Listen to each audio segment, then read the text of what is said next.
प्रसंग चल रहा है।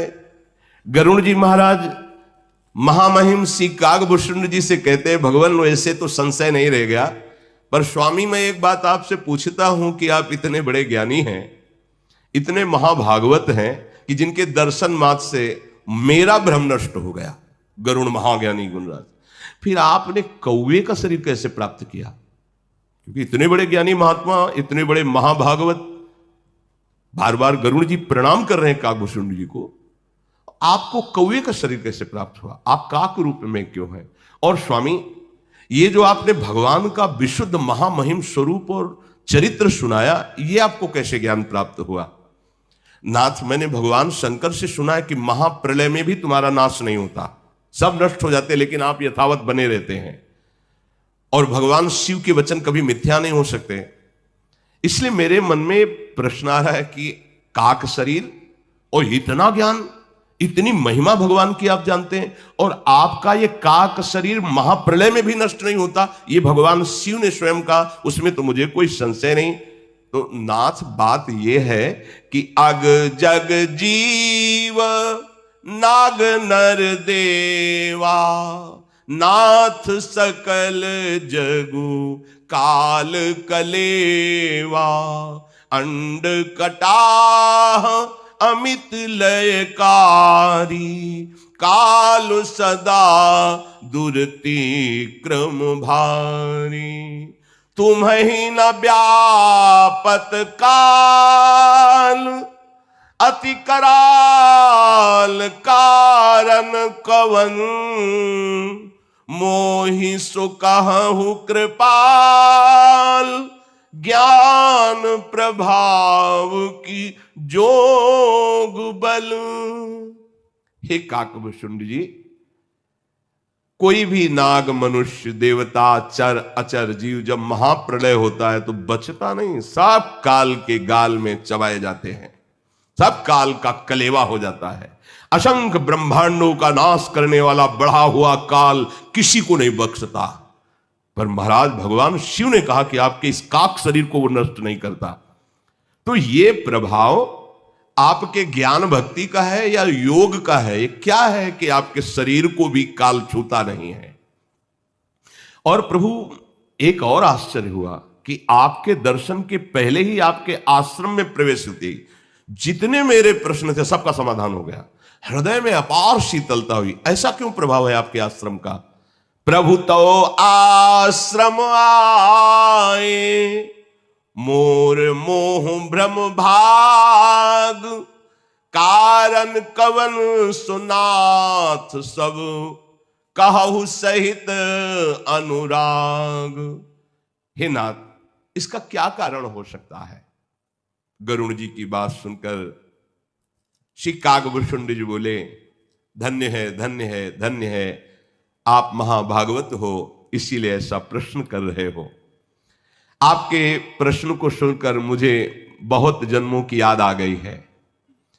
मैं वो बात कहता हूं, आप आदर सहित सुनिए। देखो गरुड़ जी, इस मन और इंद्रियों को रोकना बहुत कठिन है।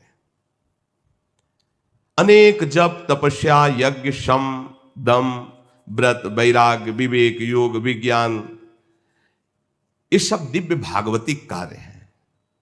इन सब का फल है भगवान के चरणों में प्रेम हो जाना। समस्त संयम, नियम, ज्ञान, वैराग्य, भक्ति, इन सब का फल है प्रेम हो। प्रभु अपने लगे, राधा रोमांच हो गया, मेरी श्री जी, मेरी लाडली, हृदय भरा हुआ है प्रेम से। ये होना बहुत बड़ी बात है। देखो, कल्याण के लिए कई साधन हैं, पर जो अनुराग है, प्रेम, ये प्रभु को अधीन कर लेता है। मुझे काक शरीर बहुत प्यारा अब लगने लगा है, क्योंकि इसी से मुझे प्रभु की भक्ति प्राप्त हुई है। जैसे इस शरीर की निंदा की जाती है विषय सेवन के लिए, भगवत विमुख जो अधर्माचरण करते हो, नहीं, ये शरीर भी ब्रह्म रूप हो जाता है, ये शरीर भी भगवत स्वरूप हो जाता है। शरीर और शरीरी आत्मा, ये भेद तब तक रहता है जब तक भोक्ता और कर्ता भाव रहता है, नहीं तो सर्वम खलमिदम ब्रह्म, ये भी ब्रह्म स्वरूप, ब्रह्मविद ब्रह्मयु भवति, ब्रह्म स्वरूप ही हो जाता है। ब्रह्म स्वरूप हो क्या जाता है? वो तो है ही केवल भोगों की मान्यता से भेद बुद्धि पैदा हो गई है। जब भोग वासना करता भोग तत्व भाव नष्ट हो जाता है, जहां अभेद हुआ तो ये भी ब्रह्म स्वरूप ही है, ऐसा अनुभव होता है। इस शरीर का मैं बहुत प्यार करता हूं क्योंकि इससे मुझे भगवान की भक्ति मिली है, भगवान का प्रेम मिला है। गरुड़ जी, वेदों में ऐसी नीति है कि सज्जन पुरुष कहते हैं कि यदि भगवान का प्रेम प्राप्त हो तो अत्यंत नीच भी तो वो परम पूजनीय हो जाता है, परम वंदनीय हो जाता है, परम प्यारा हो जाता है। तो यद्यपि शरीर अत्यंत नीच है, काक शरीर, पर इससे मुझे सच्चिदानंद प्रभु का प्रेम प्राप्त हुआ, इसलिए मैं कभी इसको त्यागता नहीं हूं। रेशम कीड़े से होता है, कीड़े से ही पैदा होता है रेशम, और उसके वस्त्र बनते हैं। अपवित्र कीड़ा होता है, पर रेशम को परम पवित्र माना जाता है, रेशम पवित्र माना जाता है। उस अपवित्र कीड़े का आदर होता है क्योंकि उससे रेशम प्रकट होता है। ऐसे ही ये अपवित्र कीड़ा की तरह शरीर है, पर इससे भजन होता है, भगवत भक्ति होती है, साधु सेवा होती है, भगवत स्वरूप संसार की सेवा होती है, इसलिए बहुत अच्छा है। और अगर ये केवल अधर्माचरण में तो धिक्कार योग्य है। फिर क्या है, ये थैला है, मलमूत्र भरा हुआ है, फट जाएगा किसी दिन।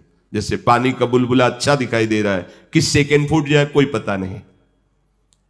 जीव का स्वार्थ क्या है? यही कि मन वचन कर्म से भगवान के चरणों में प्रेम हो जाए। स्वार्थ साच जीव कहूं एहा, मन क्रम बचन राम पद नेहा। सोई पावन सोई सुभग शरीरा, जो तनु पाई भजिय रघुबीरा। जीव का सच्चा स्वार्थ ये है कि वो नाम जप कर ले, मन से वचन से कर्म से भगवान को रिझा ले। वही शरीर परम पवित्र हो जाता है, वही दर्शनीय हो जाता है। जिस शरीर को पाकर के भगवान की भक्ति अपने हृदय में प्रकट कर ले, भजन किया जाए, वो जगत बंदनी शरीर हो जाता। शरीर जो भगवान से विमुख हो, चाहे ब्रह्मा के समान शरीर हो, जो ज्ञानी जन है, भक्त जन है, उस शरीर की प्रशंसा आदर नहीं करते। इस शरीर से मुझे भगवान की प्रेम भक्ति प्राप्त हुई, इसलिए हे गरुड़ जी महाराज, ये काक शरीर मुझे बहुत प्रिय है। और मुझे वरदान मिला हुआ है कि मैं इच्छा करूंगा तभी शरीर छूटेगा, अन्यथा नहीं। इसलिए मैं कभी इच्छा नहीं करता इस शरीर त्याग की, क्योंकि मुझे इससे पावन भक्ति प्राप्त हुई है। पहले मुझे भगवान से विमुख होने के कारण बड़ी दुर्दशा भोगनी पड़ी है। काकभूषण जी कहते हैं, बहुत जन्मों में मैं भटका हूं, बहुत जन्मों की याद स्मृति है काकभूषण जी को। ऐसा नहीं कि मैं केवल धर्म विमुख ही आचरण करता रहा, मैंने योग भी किया है, तपस्या भी की, यज्ञ भी किया है, दान भी किया है, बड़े बड़े साधन किए गरुड़ जी, सब ये किया। कोई ऐसी योनि नहीं, 84 लाख योनियों में मुझे स्मृति है, मैं सब योनियों में गया हूं। कोई ऐसा कर्म नहीं जो मैंने कर्म ना किया हो। कह रहे नाना जन्म कर्म पुनि नाना, किए जोग जप तप मख दाना।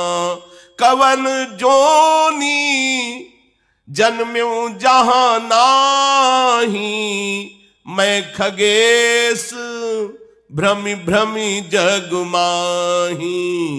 देखेऊं करी सब कर्म गुसाई, सुखी न भयऊं अबहि की नाई। सुधि मोहिनाथ जन्म बहु केरी, शिव प्रसाद मति मोह न घेरी।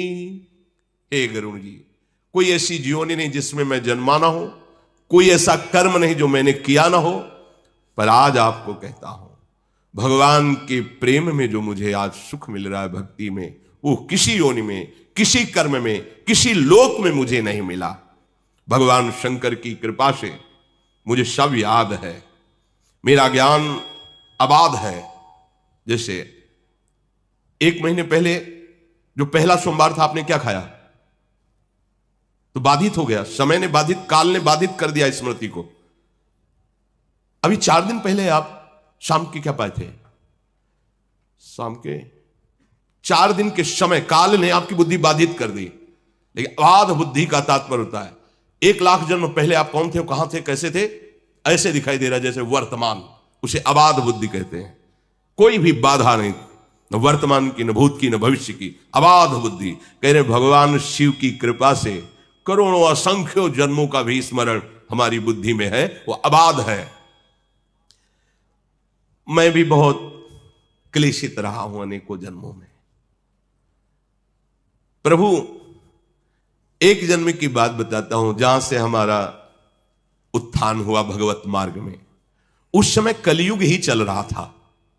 कागभूषुंड जी कल्पों कल्पों की बातें सब उनकी स्मृति में है। इस कलयुग में जितने भी स्त्री पुरुष सब होते हैं वो धर्म शास्त्रों का विरोध करने वाले और मनमानी आचरण करने वाले होते हैं, अनुशासनहीन। और फिर जब फंसते हैं ऐसी जगह, अब क्या करें, कोई उपाय नहीं रह जाता। ये अनुशासन बहुत अमृत है, ऐसा ना समझिए। अगर यहां राजकीय अनुशासन, धर्म का अनुशासन, समाज का अनुशासन, गुरुजनों का अनुशासन, शास्त्र का अनुशासन स्वीकार किया जाए तो अधर्माचरण बिल्कुल बंद हो जाएगा। जो अनुशासनहीन है उसी अंतःकरण में ऐसे संकल्प उदय होते हैं जो पापाचरण कहे जाते हैं, अनुशासनहीनता के कारण। निगम अनुशासन सब मानते थे, शास्त्र, भाई शास्त्र ऐसा हम नहीं करेंगे, ऐसा शास्त्र विरुद्ध है। कहां, पता ही नहीं कि शास्त्र है क्या। तो हम कलयुग में जन्मे थे जिसमें अपने लोग वर्तमान में हैं, काकभूषुंड जी कह रहे हैं। उसमें देखा कि सब अधर्म परायण हो रहे हैं। कलयुग में जन्मे तो पर भगवान की ऐसी कृपा हुई कि अयोध्यापुरी में मुझे जन्म मिला। कलयुग में जन्मा पर अयोध्यापुरी में जन्मा, और शरीर का जन्म शूद्र कुल में हुआ। मैं मन वचन कर्म से अयोध्या में जन्म होने के कारण मेरी भगवान शिव में स्वाभाविक रति होने लगी। बड़ा अभिमानी था, अन्य देवताओं की खुल के निंदा करता था और भगवान शंकर की आराधना करता था। भगवान शंकर की कृपा से धन बढ़ने लगा हमारे पास, उग्र बुद्धि का हो गया। काकभूषण जी कह रहे हैं थोड़ा उल्टा है। हरि लक्ष्मीपति है, इनका भजन करोगे तो अकिंचन बनते चले जाओगे। प्रायः इनके जितने महान भागवत हैं या तो अंदर से राग रहित होकर के चक्रवर्ती सम्राट पद पर होते हुए भी महादैन्य हैं, और या फिर वास्तविक अकिंचन स्वरूप में। और ये महात्यागी हैं भगवान शिव, चिताभस्मालेप। पर इनकी जितनी आराधना करने वाले आपको मिलेंगे, अब महामहिम, देखो सोने की लंका, औढ़रदानी है, बड़ा विपरीतता दिखाई। वो लक्ष्मीपति है, भिक्षा मांग के खाओ निरंतर, और वो चिताभस्मालेप, महान बैरागी, महान।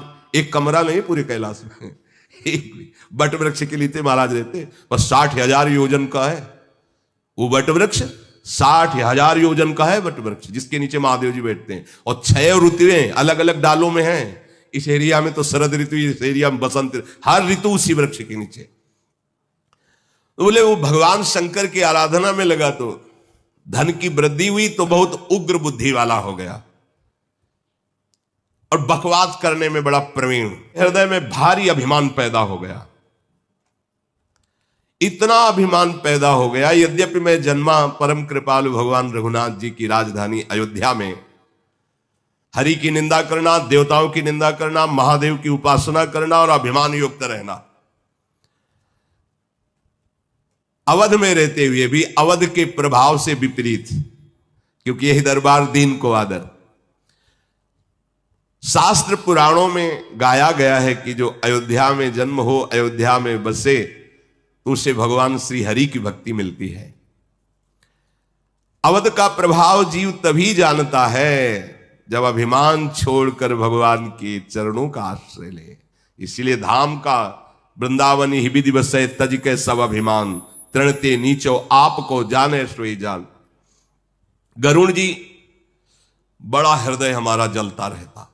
ये जो अभिमान में है ना, इनको और दूसरी आग नहीं जलाती, वही आग जला देती है। जैसे तुम्हें दिखाई देंगे फूले फाले ऐसे कुम्भा, आपको रुआब, अंदर उनके देखो, अगर अंदर कैमरा हो कोई ऐसा डाल के देखो, फिर पता चले कि कितना जल रहा है व्यक्ति, कितना भयभीत है अंदर से। बाहर से आपको दिखाई देगा निर्भय, और जो भगवान के दासत्व से महामंगल मोद को बाहर से दिखाई देंगे, सबके हाथ जोड़ते घूमता है, लेकिन वो निर्भय है, काल से भी नहीं डरता। जे काल बस ना परे, ये बहुत जल रहा। कागभूषण जी बता रहे, धन था, उग्र स्वभाव हो गया, हरि की भी निंदा, देवताओं की भी निंदा, मन माना उपासना थोड़ी कहीं फलीभूत होती है।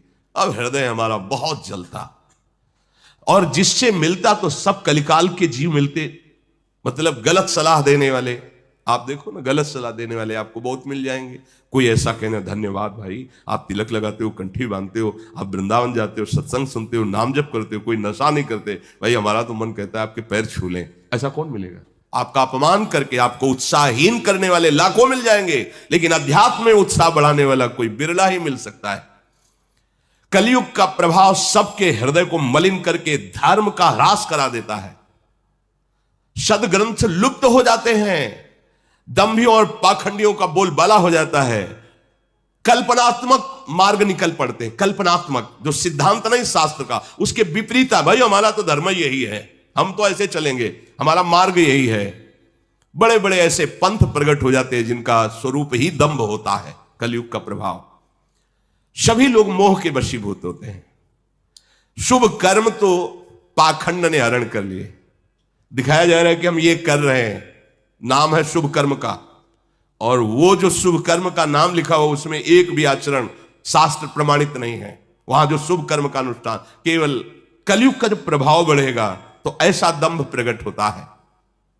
कई बार सुनाया है भगवान ब्रह्मा जी ने सतयुग, त्रेता, द्वापर, कलयुग चारों को बुलाया, कहा बेटा, उन्हीं के पुत्र हैं युग, कहा बेटा देखो हमारा नरक भी बनाया हुआ है बहुत बड़ा, तो देखना अपने विभाग में जहां कहीं ऐसा कोई, तो उसको नरक के।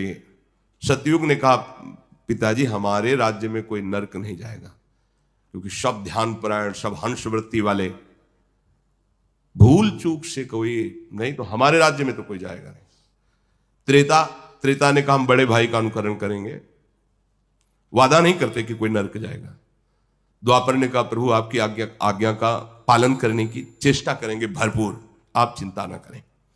कलयुग से कहा, तो बोले जैसे बड़े भैया बोले कि हमारे राज्य में कोई नरक नहीं जाएगा, तो प्रभु भूल चूक से कोई स्वर्ग या परम पद प्राप्त कर ले, नहीं पूरा हाउसफुल रखेंगे पूरा। जैसे बड़े भैया बोले ना सतयुग जी कि हमारे राज्य में कोई नरक नहीं जाएगा, भूल चूक से कोई ऐसे ही भूल चूक से कोई निकल जाए परम पद या स्वर्ग तो बात अलग है, नहीं पूरा का पूरा हम बड़े भैया के विपरीत पहुंचाएंगे। और युग में चाहे ना हो, लेकिन नरक जो फुल होगा वो कलयुग कह रहा है हम कर देंगे। हाँ कर देंगे, है आचरण देख लो कैसे आचरण है। लोग धर्म क्षेत्रों में भी जाते हैं तो ऐसे ही जाते हैं जैसे पिकनिक मनाने जाते हो। भगवत धामों में आते हैं तो कैसे आते हैं, न दैन्यता है, न पवित्रता है, न भाव शुद्धता है। आप आकर के यहां एक दिन रुको, लेकिन धाम की पद्धति से रुको, 2 दिन 3 दिन रुको। हम कह रहे जीवन यापन करो मंगल में, इतना कमाओ यहां पुण्य, इतना कमाओ मंगल कि तुम्हारे दुखों का नाश हो जाए। ये दुखों का नाश करने की भूमि है। कलयुग में कोई वर्ण आश्रम धर्म का पालन नहीं करेगा। जब बढ़ेगा जो वर्ण है और जो आश्रम है, ब्रह्मचर्य, गृहस्थ, वानप्रस्थ, संन्यास जैसे आश्रम, ऐसे जो वर्ण है, व्यवस्था है, उसका पालन नहीं करेगा। सब पुरुष, सब स्त्री, बालक, बूढ़े, जवान शास्त्र विरुद्ध आचरण को ही सुखद मानेंगे। शास्त्र विरुद्ध आचरण, शास्त्र का स्पष्ट आदेश है, भगवत अनुशासन। सूर्य उदय के पहले उठ जाओ, और चाहे जिस कुल के जन्म हो, चाहे जो हो, बच्चा बूढ़ा सब, भगवान त्रिभुवन को प्रकाशित करने वाले भास्कर पधार रहे, उनकी अगवानी करो। जैसे वेद मंत्रों के द्वारा उच्चारण करते हो, अर्घदान करना, तो कुछ नहीं आता तो हाथ जोड़ के प्रणाम कर लो, कम से कम सैया से तो खड़े हो जाओ। नहीं, वो हम 9 बजे के बाद मिले तो मिल सकते हैं, 9 बजे तक तुम केवल सोते हैं, 9 बजे तक। अब कोई कोई तो हमें बताया कि 11-11 बजे तक दिन तक सोते हैं। तो बाल भोग कब होता होगा और राजभोग कब होता होगा इनका, और शयन भोग कब होता? बोले 12-1 रात के बीच में शयन भोग होता है। निशाचर, ये आहार निशाचरी आहार है, कोई भी करता हो। 11 और 3 के बीच में जो आहार है वो निशाचरी आहार है। तुम्हारी बुद्धि भ्रष्ट हो जाएगी, राक्षसी भाव प्रकट हो जाएगा। अब कौन मानेगा? भगवत भाव भगवान के प्रियजन है, माता पिता साक्षात मेरे भगवान है, कहां भावना बनती? कई ऐसे बूढ़े माता पिताओं का जब दर्द सुनो तो लगता है कि आज का समाज कहां चला जा रहा है। आप माना बहुत धनी हो, अपने बूढ़े माता पिता को वृद्धाश्रम भेज दिया, अनाथालय में भेज दिया, शर्म नहीं लगती? तुम्हें पालन पोषण किया, तुमको कहां भेज रहे हो? अनाथालय, तुमको वृद्धाश्रम, भले वीआईपी व्यवस्था कर दिए पैसा, कैसे तुम? उनको इस व्यवस्था की जरूरत नहीं, तुम्हारे प्यार की जरूरत है। तुम उनके प्यारे पुत्र हो, वो तुम जब उनकी भले कम सेवा करो, लेकिन मुस्कुरा के 5 मिनट बैठोगे ना चरणों के पास, तो उनको इतने से कट जाएगा। और चाहे जितनी व्यवस्था कर दो दूर, तो उनका हृदय जलेगा, और वही व्यवस्था तुम्हारे लिए तैयार हो जाएगी। वही व्यवस्था तैयार होगी, ध्यान रखना, जो तुम अपने माता पिता के साथ करते हो। कलयुग में कोई शास्त्र आज्ञा को नहीं मानता। महाराज वर्णन है इसलिए कि प्रायः धर्म और वेदों को बेचा जाएगा कलयुग जब आगे बढ़ेगा। ऐसे राजा बैठेंगे जो प्रजा के कर पे कर लगा के नष्ट कर देंगे। सच्ची मानिए, किसानों के दर्द को जो खेती नहीं करते वो नहीं जान पाएंगे। जो किसान जन मेहनत, और पूरा भारत उसी का अन्न खाएगा। आपकी तो महीना की सैलरी है, मिल रही है, लेकिन उससे पूछो, वो कर्जा लेकर खेती में अनाज बोया, फसल तैयार हुई और इतनी वर्षा हो गई कि सब सड़ गई। अब कर्जा देने लायक नहीं रहा, बेटी ब्याह के लायक है, बच्चे पढ़ाने के लिए, इसके बाद सरकारी उसके ऊपर और भी कर आदि की व्यवस्था है, वो कोई सुनने वाला नहीं, नष्ट हो जाते हैं। तभी वो ज्ञान है नहीं, आध्यात्मिक बल है नहीं, तो बेचारों को एक ही मार्ग दिखाई देता, क्या करें? अपना शरीर नष्ट कर दें या अपने परिवार का नष्ट कर दें। ये गांव में रहने से पता चलता है। आप समझते हो गांव के लोग कैसे जीते हैं? हमने देखा है, ओढ़ने के लिए रजाई नहीं थी, सर्दी में ओढ़ने के लिए रजाई, भर पेट भोजन के लिए दिन भर बैल की तरह मेहनत करते हैं, वही अन्न जाकर के देश विदेश सब पोषण हो रहा है। ये हमारे आगे चलकर ऐसा शासन बढ़ेगा, बोले प्रजा भूखों मर जाएगी, इतना उसके ऊपर। को नहीं मान निगम अनुशासन, द्विज श्रुति बेचक भूप प्रजासन। गरुड़ जी महाराज आगे चलकर ऐसा समय आता है कलयुग में कि जिसको जो अच्छा लगता है वही मार्ग चयन कर लेता है। जैसे हमारे साधु वेश की एक मर्यादा है, गुरु परंपरा से वेश मिलता है, मनमाने नहीं है, गुरु परंपरागत है। आप गृहस्थ हो तो उसके बाद, वैरागी हो तो एक वेश है आजीवन के लिए जो गुरु से मिला हुआ है। और ये नहीं कि मुझे कटिंग में, दाढ़ी सेटिंग में हो, बाल ऐसे फिटिंग, ऐसा नहीं है। सिद्धांत है, या तो मुंडन पूरे में और या तो पूरे रखाओ, दो ही पद्धति है, या तो भद्र करो या तो पूरे रखाओ, उसमें ये सेटिंग फिटिंग नहीं है। जिसको जो मनाया पहन रहा है, जैसे मनाया वैसे रह रहा है, जैसे मनाया वैसे रह रहा है। कोई किसी से पूछने वाला नहीं कि आपको गुरु प्रदत्त है ये वेश, नहीं। सफेद पहन लिए, पीले पहन लिए, बाबूजी हमें जरा दीजिए ऐसा रुपया। वो कह रहा है आपका आदमी पैसा मांग रहा है, ऐसा कैसे हो सकता है? जैसे हमको किशन बताया कि आपका पीला पहने कोई, वो उधर पैसा हमका, हमारा एक भी साधक ऐसा नहीं।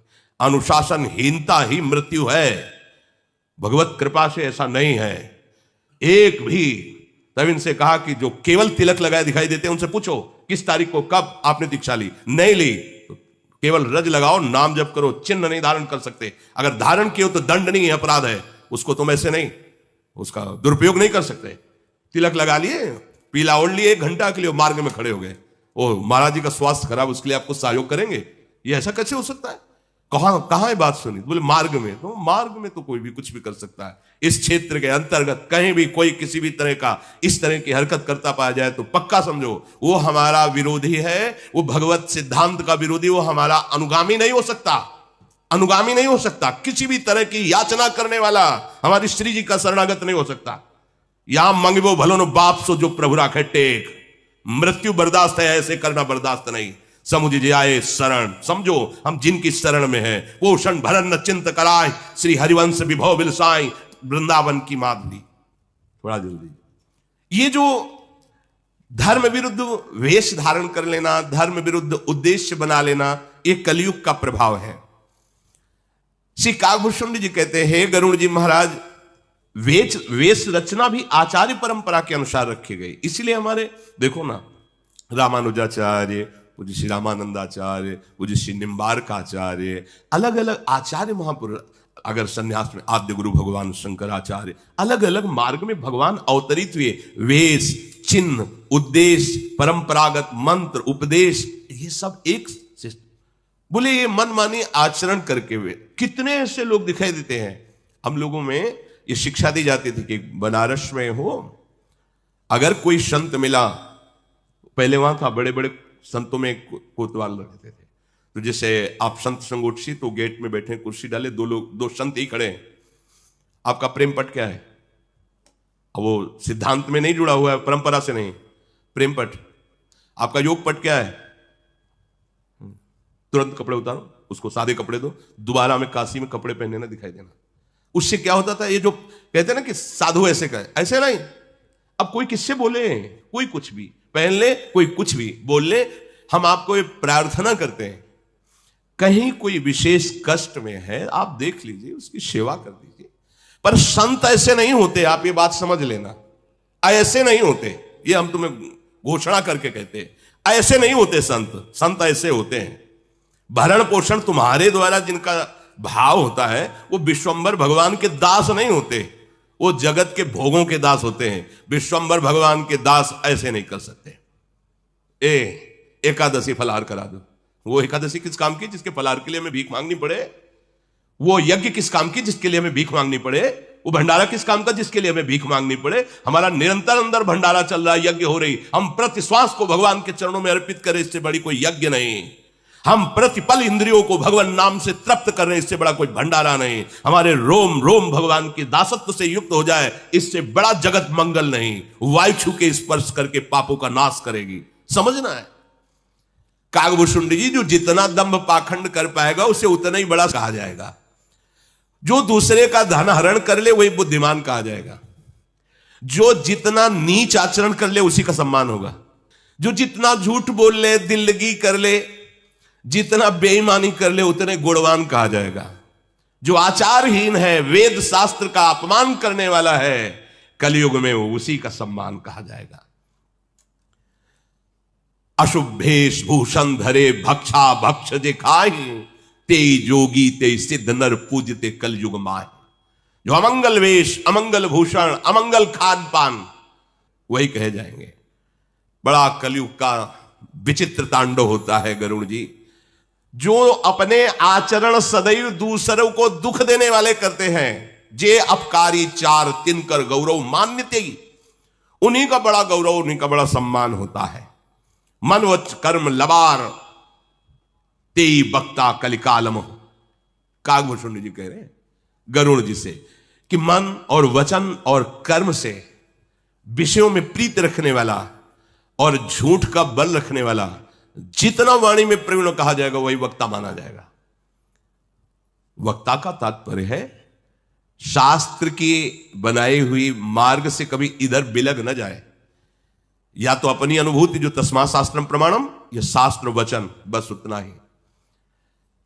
हमें यह नहीं कि हमें सब कुछ आता है, शास्त्र नहीं है हमें से, वो कभी अनुभूति वाली बात नहीं। भले बात पूरी तुम्हें कंठस्थ है, लेकिन शास्त्र सामने रखना हो अनिवार्य है। ये हम गुरुजनों की बात करें कि जैसे चतुराशी जी का गायन कर रहे हैं और हाथ में चतुराशी जी नहीं लिए बैठे हुए हैं, क्यों? चतुराशी जी सामने क्यों नहीं? जी कंठस्थ है, तो क्या हुआ? सामने उसको रखो, दर्शन करते हुए जो पद है उसको, भले कंठस्थ है पर आप सामने रखिए।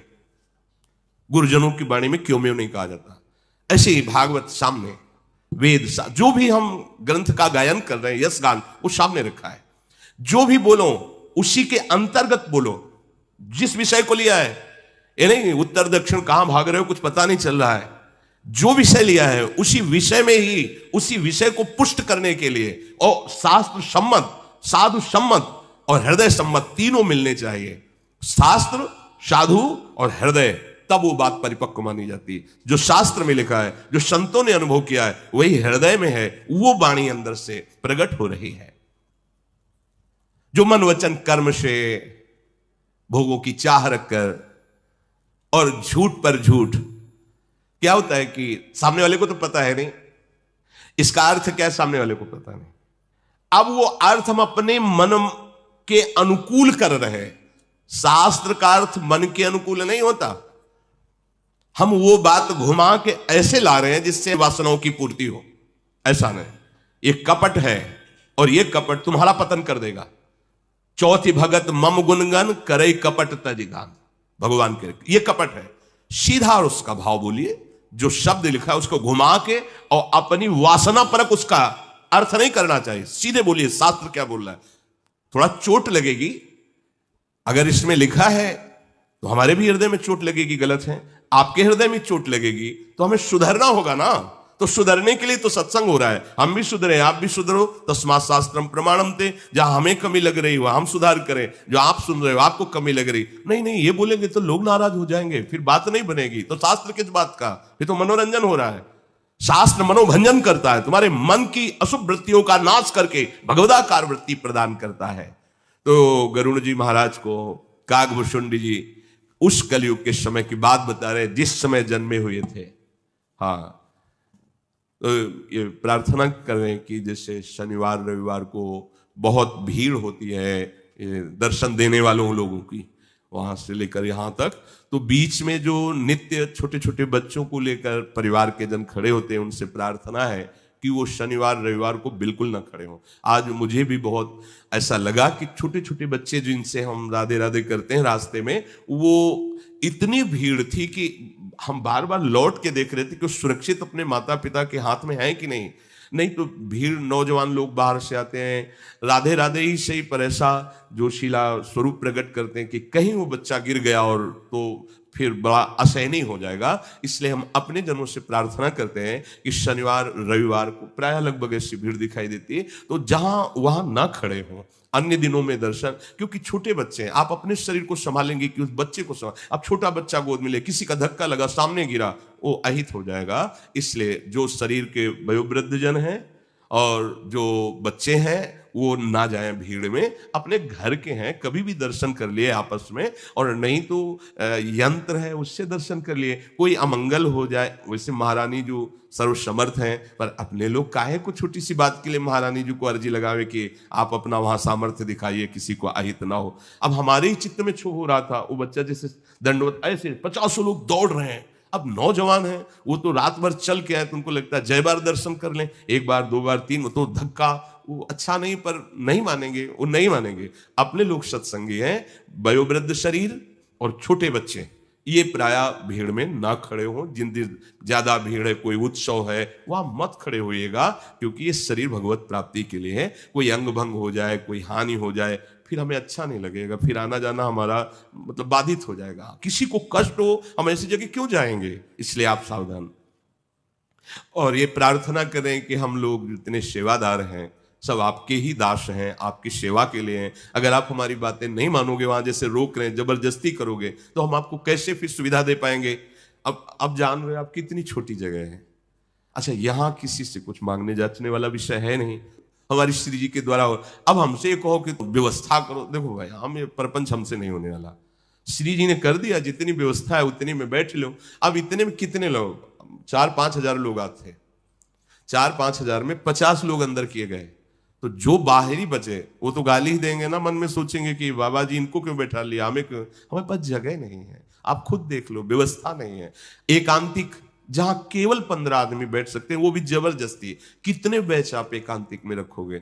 अब किडनी पेशेंट ये शरीर है, इसको हम ज्यादा देर ऐसे बैठा ले रहते हैं, पूरे दिन भर पड़े रहते हैं, बुखार आता है, क्योंकि उस पर वजन पड़ेगा ना ज्यादा। पर हमें लगता है जितना सुख मिल जाए, जय दिन शरीर चल रहा है, सबका मंगल हो जाए। तो ये कोई ना समझे कि किसी को बड़ा समझ करके एकांतिक में बैठाला जा रहा है। जगह नहीं है, बहुत कम जगह है। अगर हम ऐसे इतनी जगह में एकांतिक करें तो हमारी श्री जी की सेवा और पाठ रुक जाएगा। अब इसमें एकांतिक करें, 400 लोग बैठ जाओ इकट्ठे, तो एकांतिक में हो गया, 2 बार में सब निपट जाएंगे। अब 1000-2000 लोग एकांतिक के लिए तैयार है, 15 आदमी बैठेंगे। तो अगर हम 60 आदमियों को तैयार, तो 15 चौको 60, 4 बैच में वो अंदर बैठेंगे। अब 60 लोगों को केवल बैठा ला, इतने में हम पसीना पसीना, और इनसे इशारे में अभी कितने हैं, बोले अभी 250 लोग दर्शन के लिए। उनसे प्रार्थना कर दो कि प्रणाम न करें, केवल हाथ जोड़ करके निकल जाए, क्योंकि शरीर में दर्द हो रहा है। ए भाई प्रणाम, अरे हमें प्रणाम भी नहीं कर, अच्छा वो उनका भी कहना ठीक है कि 1 घंटे से हम लाइन में खड़े हो, तुम सामने आके केवल झुकने भी नहीं दे रहे हो और कह रहे हो निकल जाओ। तो इस शरीर की अव्यवस्था है और इस सुविधा हमारे पास ऐसी नहीं है कि हम सबको इकट्ठे बैठा के प्यार दे सके, सबसे एकांतिक वार्ता कर सके। तो आप हमारा सहयोग कीजिए। जिनको ये कहते हैं कि हाँ ठीक है आप अगली बार देख लीजिए, या हम कैसे करें, आप सब बताओ, कोई उपाय दूसरा है? हम कैसे, अगर हम इधर एकांतिक कर, तो हमारी श्री जी की सेवा, फिर हमारे एकांतिक का मतलब क्या रहा? हमारी लाडली जी की सेवा बाधित हो जाए, उनको जो गान सुनाया जाता है सुधा निधि चतुरासी जी नाम के, वो बाधित हो जाए तो फिर हमें अच्छा नहीं लगेगा। और हमारे पास जगह है नहीं, कुंज कुटीर में छोटी जगह है, तो उसी में एकांतिक होता है। तो आप लोगों को धैर्य धारण करना पड़ेगा। आप अगर इनसे नाराज होगे, धक्का दोगे, या ऐसा कि तुम किसी को विशेष समझकर, हमारे लिए यहाँ कोई विशेष नहीं है, हमारे लिए सब श्री जी के प्यारे हो, पर हमारे पास अव्यवस्था है, उतनी व्यवस्था नहीं कि हम कर सकते हैं। देखो आज हमने देखा कि हमारे जो वृंदावन की पुलिस पसीना पसीना हो रहे हो और खुद धक्का सह रहे हैं, भीड़, हम उनको प्रणाम करते हैं, वो कितना सहयोग दे रहे हैं। अगर वो सहयोग न दे तो अपने कैसे, तो आप लोग अपने नहीं हो क्या? हमें ये प्रश्न उठता है कि क्या ये जो लोग दर्शन करने आते हैं ये हमारे नहीं है क्या? इनके लिए हमको व्यवस्था ऐसी करनी पड़े कि कोई इनको जबरदस्ती रोके। तो हमें लगता है अगर आप लोग धैर्यपूर्वक खड़े रहें, या आप लोग ये जो श्री जी के जन हैं, आपके सेवक हैं, आप इनकी बात मान लें तो अच्छा रहेगा। तो कोई भी ये ज्यादा जोर न करे कि हमें हाल में ही बैठना, क्योंकि ये हाल में आदि तो हम ही घेरे हुए हैं, हमारी श्री जी, हमारा ऐसा। अब कितने लोग बैठेंगे इसमें? जितने केवल वहां सामने खड़े थे उतने आ जाए तो सब जगह नहीं हम आएंगे, वहां केवल सामने खड़े। अब हमारे पास असुविधा है, इसलिए आप असुविधा में भी आनंद ले, ऐसा व्यवहार करें, धक्का मुक्की, लड़ाई झगड़ा, किसी को कष्ट ऐसा न। और अपने जन इतना भावुकता को समेटिए, ये छोटे छोटे बच्चे जो हैं वो भीड़ में मत ले जाइए, कहीं कोई अमंगल ना हो जाए। अपने कभी भी मिल सकते हैं, जैसे अन्य दिनों में है तो अन्य दिनों में खड़े हो जाए, अन्य दिनों में जगह रहती है, शनिवार रविवार मत आइए जिससे कोई अमंगल ना हो जाए। श्री राधा वल्लभ लाल लाल की जय।